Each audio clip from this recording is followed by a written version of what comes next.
Okay, the bonus questions, I've had some requests to talk about those, so we'll go ahead and do that. Bonus number 1 asks to show that the graph is neither symmetric to the x-axis nor to the y-axis. And so in order to show something is not symmetric with respect to the x-axis, we need to find some point x comma y so that x comma y is on the graph, but its reflection across the x-axis, namely x comma negative y, is not.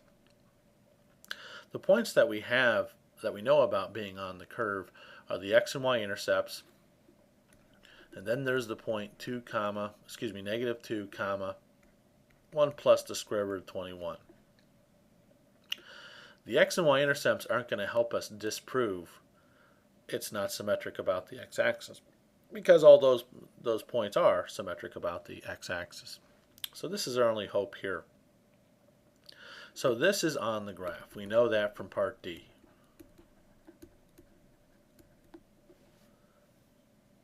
So if this is on the graph, if it's symmetric about the x-axis, what other point should be on the graph? Well, you keep the x the same, but you negate the y value. So is this on the graph? Well, I can substitute it in. 4x squared plus xy plus y squared, is that equal to 36? I substitute in the x, substitute in the y,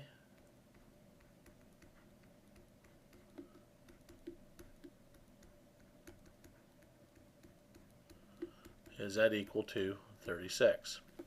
So just as before, I get 16 out of here, but here I get a plus 2 square root 21.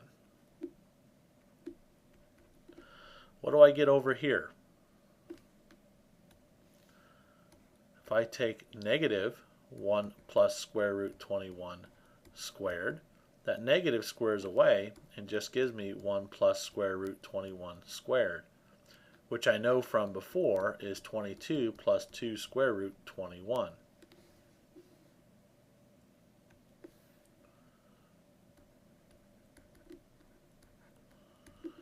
Is that equal to 36?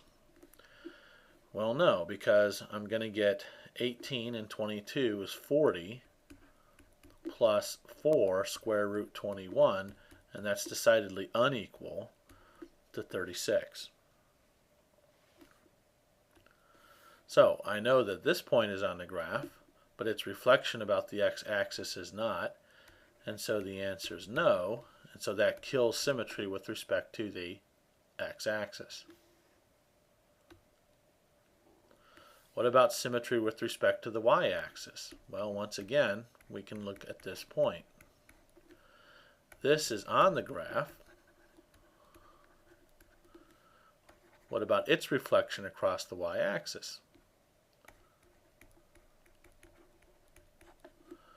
Is this on the graph? Well, I go and check.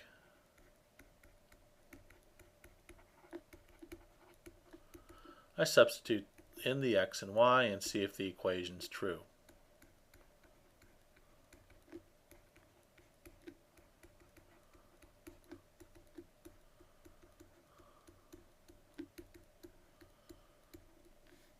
So as before, I get 16. Here I get a plus 2 square root 21. And when I square this out, I get the same as before, 22 plus 2 square root 21. Is that equal to 36? And once again, the answer is no, because I get 40 plus 4 square root 21, which is not equal to 36. So that means that even though this point's on the graph, this one is not, which kills the y-axis symmetry. So that'll do it for bonus 1. Now I want to make a comment about number 1. I've shown you the way that you need to do it. If you were to check for symmetry about the x-axis, you would start off with your equation, and you would replace y with its opposite.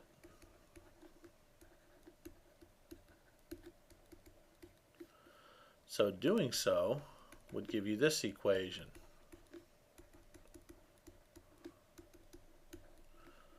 So you get 4x squared minus xy plus y squared is 36.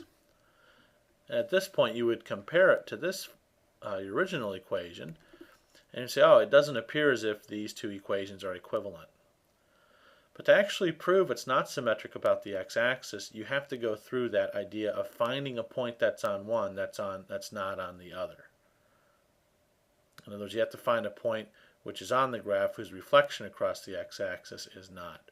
Because there are many ways in mathematics that two equations can be equivalent which are counterintuitive. Just because you can't show these equations are the same doesn't mean someone else might not be able to. And so that's why we went through the pain of knowing or using the fact that this is on the graph, this point,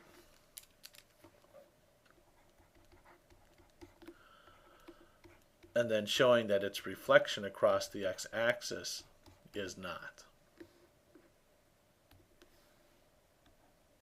Okay, number 2, we're asked to solve this equation for y and use your calculator to graph.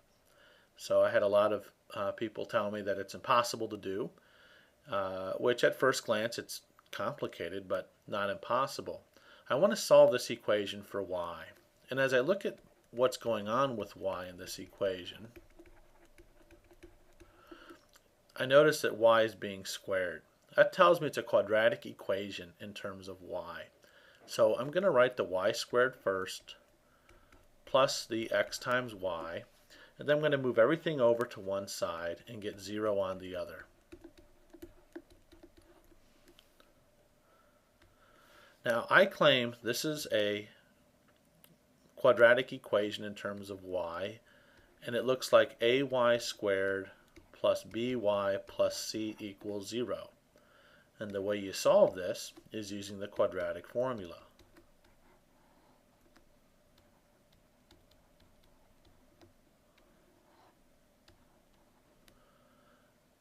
But I have to identify these coefficients correctly. So the a, well, that's 1. The b, though you would rather not think about it this way, is actually x. That's the coefficient of y, which makes all this stuff that doesn't have any y's in it the c, the constant. So the way you solve this, y equals the opposite of b, so the opposite of x, plus or minus the square root of b squared, x squared, minus 4ac,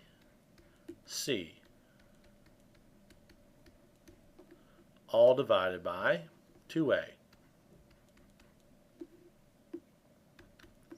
So this is the opposite of x plus or minus the square root of x squared minus 16x squared, which is negative 15x squared, and negative 4 times negative 36 is going to give me a positive, I'm going to make some room here,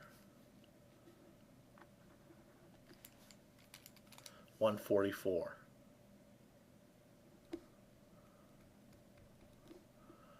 All divided by 2. So this actually gives me two branches of this equation. I've got the opposite of x plus this square root over 2, the opposite of x minus this square root over 2. So now it's time to put this in the calculator and see what we get out. Okay, go to the y equals screen. I need to enter that both branches of that equation. So I'm going to use parentheses to encase the numerator. I'm going to use this key. This key is the negative key for the opposite of x. Plus, to get square root, I'm going to do second x squared. And that gives me another parenthesis to type in what's underneath the radical. Negative 15x squared plus 144. So I need a parenthesis for to close off what's under the radical, and another one to close off the numerator, and that's divided by 2. And for my second equation, I have to graph the other branch, so that would be the opposite of x minus that square root.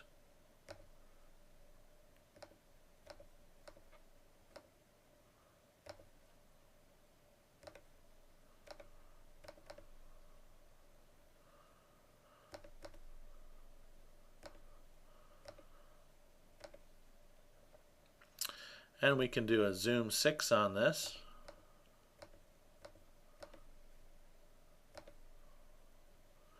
And we get that pleasing shape.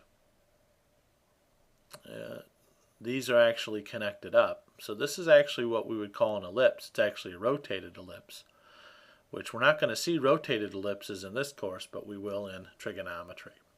That'll do it for the bonus for Take Home 1.